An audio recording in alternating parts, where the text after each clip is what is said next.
NPOIC Lieutenant General Jose Melencio Nartates ipatutupad ang NAPOLCOM order sa balasahan. Posisyon ng PNP spokesperson pinag-aaralang lusawin. Yeah. Idetali mo ang balitang yan, RH52, Edniel Parrosa. Edniel.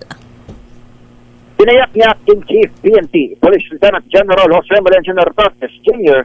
na kanyang ipatutupad ang order ng NAPOLCOM pagdating sa reassignment ng mga opisyal.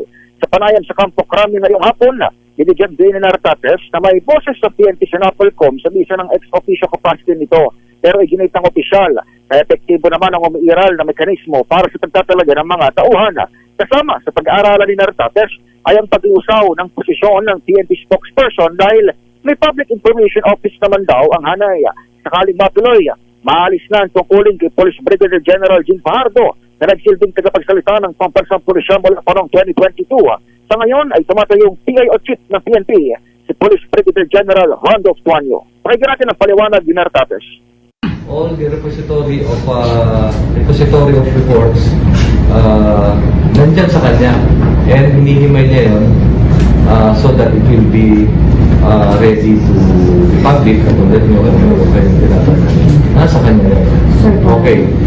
So, bakit meron pa tayong spokesperson? He's the spokesperson. So,